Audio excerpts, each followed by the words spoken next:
Earth, our beloved planet. A beautiful thing, isn't it? A work of art created by God. By the way, I love you. The trees, the blue sky, the clear seas. Okay, maybe not so much on that one. But what I'm trying to say is that God was in his bag when he created Earth and us. And with us humans being here, many more works of art were created, from insane paintings that must have took hours of hard work and dedication to such craft. Like, look at this painting, bruh. The man who painted this had to be a wonderful person.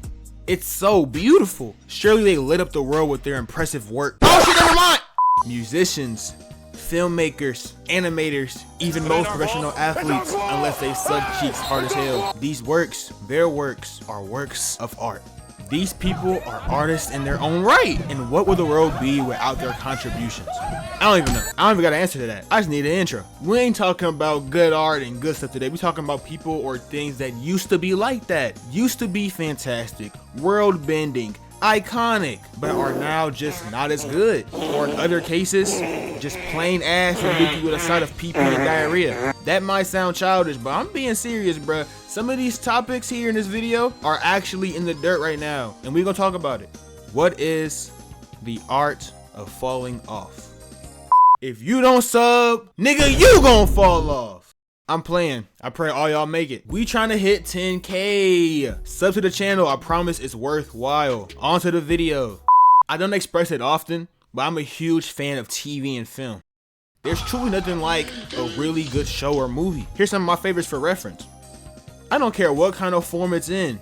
Animated, live action, anime. Good content is good content.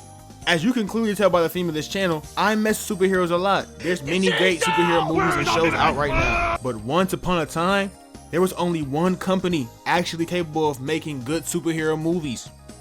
And that was Marvel. Marvel's iconic run started in the early 2000s, but where they really hit it big was with 2008's Iron Man. The movie was so tough that it kicked off an entire cinematic universe, which wasn't really unheard of, but one this massive? Hell yeah, that's a feat. Boy, that run the MCU had during the Infinity Saga was crazy, bro. Every movie, and I mean every movie. Okay, I'm lying, there's a few misses. But dog, the majority of these movies were complete bangers. Avengers 1 had niggas going crazy. Captain America Winter Soldier is so goated and it still holds up, bro. It's already over a decade old. What season that made? The MCU was so iconic at this time that it had niggas going to see superhero movies that ain't ever seen a movie like that before. And y'all think I'm playing? Every black person saw Black Panther in theaters, bro. And most didn't even know what was going on in the MCU at the time. They just saw a black nigga throwing hands in a tough manner and knew it was time to buy a ticket. R.I.P. Chadwick. That just goes to show how much motion this universe actually had. It was making previous C and D list Marvel heroes household names. I swear that before this movie dropped, I didn't have any idea what a Guardian of the Galaxy was. Then I saw the movie and I was like, ooh, bro, this is fire! When Infinity War dropped, it was like a global event. In school, motherfuckers had to cover their ears at lunch to dodge the spoilers. Cause if you didn't see that movie opening weekend, you was probably cooked. Spoiler alert from here on out. I don't know if you actually need it, but if you do, you got issues. Cause you're 6 years late, bro, give it the time. But when Thanos snapped and killed half the universe, had my nigga Spider-Man fading away, that broke my heart, bro. I damn near went crazy in the theater seeing that. Wondering how the Avengers are gonna get these niggas back, then fast forward to Avengers Endgame and seeing Tony, a literal human in armor, go toe-to-toe with a purple alien nigga to bring back everyone and destroy Thanos and his army. Man, that brought tears to eyes. Not mine, but I was mesmerized and heartbroken on the inside. I looked over to the chair next to me and see my sister shedding a tear. She ain't even know a thing about the MCU. The scene just had her crying. Real what Scorsese said, bro. This is real cinema. It was in their bag. And then after that, it was on and off, bro. Like, Marvel made a decision to drop a buttload of Disney Plus original TV series, which sounded great in retrospect, but it didn't really work out because most of the episodes were filler and stuff. And it turns out, you didn't even have to watch the shows to understand the movie universe timeline, which was weak. But the movies suffered too. Most of the movies after Endgame just didn't match expectations to what the Infinity Saga had for itself. Minus both Spider-Man movies, Deadpool, Wolverine, Black Panther 2, Shang-Chi, and Guardians 3. And you might look at that and say, yo, Teef, that's half the list. Yeah, that's damn near half the movie list, but the ones I didn't name are like all shitty booty dookie movies, or mid at best. It was so bad that for the past few years, the main MCU discourse hasn't been a potential new big villain or how this new saga can pan out, but mostly how it's just falling off. Back when the Infinity Saga was balling, I was keeping up with every movie in detail, waiting for the next to drop in theaters so I wouldn't have to miss a beat. I'm telling you, bruh, them movies used to be entire events. Now I can't tell you I've seen every single movie in this newer phase. I'ma just be honest. I don't be beating grannies with sticks to see these movies anymore. I just wait for a Disney Plus drop most of the time, cause I know Marvel been bullshitting. What the hell was Eternals? You already got me watching characters I don't know, but then you gonna make the whole movie boring as hell. And for a fat minute, a huge detail of it was just unnoticed by the rest of the universe until now. Thor Love and Thunder ruined Thor's hot streak of one good movie. Now the nigga's 1 for 4. He's shooting 2 a day like he J-Dub playing against the Nuggets. Ant-Man Quantumania was just terrible. It hurts more that I paid to see that shit. Like, I saw that in the theater. The Marvels. Nigga. Multiverse of Madness had to be the most disappointing of them all since it was coming off of hella hype from No Way Home, but it didn't meet expectations at all. The MCU got so bad, they had to mess around and bring Iron Man himself back. But RDJ isn't playing Iron Man. This time he's playing Dr. Doom, which is still insane considering that he's so synonymous with the character of Iron Man, who had the most noble send-off in a cinematic universe's history.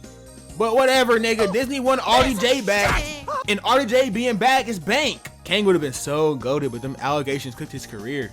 Kills me how the MCU isn't as great as it used to be, but in a way it kind of makes sense, given the fact that some things were just out of their control, but most of it wasn't.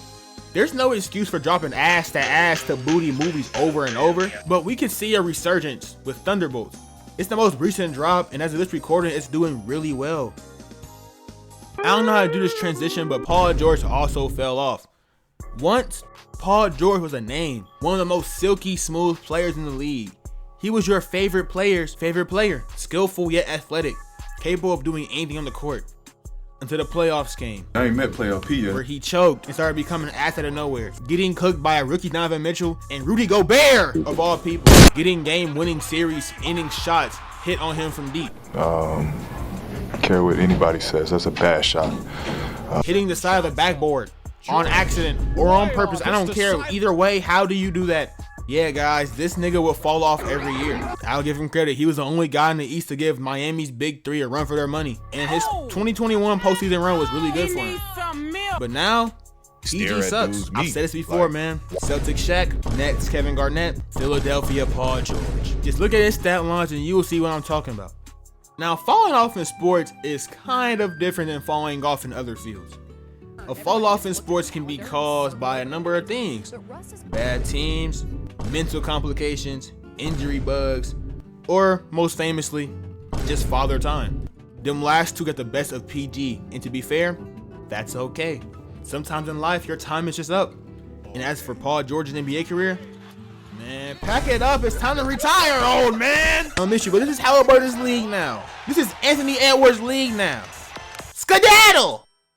In music, especially rap, falling off is a normal occurrence. How many artists that blew up this decade that you know are still reeling in big numbers? Damn near none of them. Most of them are already on the decline despite only coming out a few years ago. But there's nothing like falling off after being on for a while. Being goated for a good portion of your career and then just not being good anymore, it's a curse. Yeah, this is how I feel about Kanye. You already knew I was going with this. The beginning of Kanye's career was truly special. The entire college trilogy showed that at the time, you could in fact be a great rapper without rapping about guns and slinging crack. And from those, he dropped 808s and Heartbreak where he was singing and shit. This influenced so many artists from today, like Lil Uzi, Travis Scott, Kid Cudi. Really almost every hip hop artist right now was influenced by this album one way or another. Then he dropped Twisted Fantasy. Complete masterpiece. One of my favorite albums of all time. And then after that, he had Yeezus. I don't give a damn about Yeezus, to be honest. I mean, but it has Bound to, and it's an influential album, so I'll give it that. Life of Pablo, Ye, Donda, all great in their own right. I'm probably the only dude that actually likes Jesus is King. But after Donda, this nigga started tweaking. He was always a tweaker, but the tweaking never tweaked onto his music. He remained talented despite whatever shenanigans he was going through. but now he's bad. I'm evil. Bad doesn't understand me. This guy is downright terrible. I'll say this. I liked Vultures 1. I know it wasn't as good as solo Kanye work. Production was fun and the features were mostly solid. Kanye couldn't rap for shit, but it was an album that was in rotation the year it dropped. But man, every single thing after that has been horrible. AI lyrics and performances being put onto already choppy and unfinished songs. Not only that, but the lyrics themselves being questionable and contradicting. Cause you can't be black and a Nazi. Nigga, that don't make sense. What kind of dummy shit is that? This fall off is bad because it could have been something completely avoided. In music, there's no basis on something just drying out. Like in our previous examples, the MCU and Paul George, a fall off can happen because at some point, too much is just too much. Or sometimes the human body can only take so much damage and it will break down over time. None of this happened here though. Kanye's fall off is just a product of multiple addictions just cooking his ass. And I know addiction can be a fishy topic and even more a troubling thing to deal with and to overcome, but I truly believe that if it wasn't for his addiction to corn and later on nitrous, that he would still be solid right now and in a better state of mind. Like that's no doubt. It also doesn't help that he has nothing but yes men around him 24/7, which is a very underrated point in the world of falling off. Not being told what's actually good and bad, everyone around you agreeing with whatever you do, is a key ingredient for falling off. Especially in the music world, since many around them aren't genuine, but instead they're doing whatever they need to do to get what they want out of them, which goes into my next target perfectly. SpongeBob. SpongeBob is forever an icon, whether you like it or not, but I can't stress the fact that the show itself has fallen completely off of a cliff. Seasons 1 through 3 were peak SpongeBob, and that first movie is still the only good one they have, and they've made like 4 more movies since then, and they have all been trash as hell. SpongeBob and the MCU are similar in their field when it comes to falling off, a key point being that they both have been milked to the T. Hell, the creator of SpongeBob literally said he wanted the show to end, and Nickelodeon didn't listen because they needed to milk the best show they had on their program.